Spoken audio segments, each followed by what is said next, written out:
Salut à tous, de retour sur Clash Royale. Alors là, vraiment, on a fait une petite partie avec Nikoa. Je pense que là, il y a vraiment le mérite à vous la partager. Parce qu'elle était vraiment épique. Alors en fait, le but, donc bon, vous voyez, encore une fois, je me faisais enchaîner.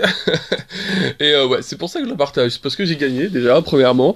Et aussi parce que c'était plutôt épique, en fait, cette partie-là. On a voulu vraiment faire que du full invoque. Donc pour vous montrer le deck, voilà, hein, comme vous pouvez voir, c'est plutôt chaud. Gobelin, caserne de gobelins, archer, de gobelins à lance, squelette, les casernes de barbares et les gargouilles. Gargouille, il avait niveau 4, moi je les ai que niveau 3. Bon, voilà, donc là vraiment full invoque, hein. J'hésitais moi personnellement à prendre la pierre tombale, que je trouve plutôt sympa. Mais finalement, vraiment, au jugé, je me suis dit les gargouilles c'est plus sympa, c'est rien. Et finalement, tant mieux parce qu'il les a prises aussi. Alors c'est parti, on va regarder ça. Nikoa, ok, c'est parti. Donc finalement, il a voulu commencer par m'attaquer sur la droite. Bon, bah automatiquement, hein, j'ai suivi. Donc une caserne chacun. Moi, j'ai envoyé les petits squelettes qui sont sympathiques, hein. Il y a juste besoin de 1 de mana, d'élixir. Donc c'est plutôt sympa, quoi. Il y a quand même 4 unités, même s'il tape pas forcément énormément. Ça permet de distraire l'ennemi. Ensuite, je voulais mettre ma caserne de barbares. Pendant que lui, bah voilà, ouais, il était en train de se faire un champ. Le mec, il s'est cru sur Minecraft. Il se faisait un village. Donc au début, je me suis dit, bon, ça va être compliqué. Mais à partir du moment où là, j'ai posé voilà, la caserne de barbares, c'était plutôt, voilà, plutôt équilibré. On va peut-être augmenter la vitesse x2. Voilà. Pour que vous voyez un petit peu finalement là c'est vraiment du full. Dès qu'on a du mana on pose, dès qu'on a du mana on pose.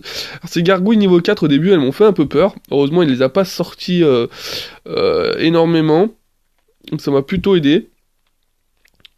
Voilà, donc là, comme vous pouvez voir, c'est vraiment du grand n'importe quoi. Il a essayé de m'attaquer sur la gauche. Je me suis dit que ça pourrait me faire, pourquoi pas, une petite opportunité, mais il m'occupait beaucoup trop sur la droite. J'ai quand même envoyé des petites gargouilles, histoire de l'affaiblir un tout petit peu, peut-être de le déstabiliser. Voilà, donc là on arrive aux 60 secondes restantes, des élixirs x2, donc ça, là, encore une fois, ça a accéléré un petit peu plus le game. De temps en temps, j'aimais bien lui envoyer des petites cartes de merde sur la gauche, histoire, bah voilà, de le déstabiliser quand lui il est en train de faire son champ là comme vous pouvez voir. Donc là on voit quand même que je prends pas mal de terrain, je suis presque au milieu, sachant que j'ai des cartes qui sont plus faibles que lui. Pour le coup ouais on va dire c'est une combinaison qui a été bien faite. Et là ouais c'est du grand n'importe quoi. On comprend plus trop ce qu'on fait à un moment donné, mais je suis presque en train de dépasser hein, finalement ma zone. Voilà j'arrive sur sa zone.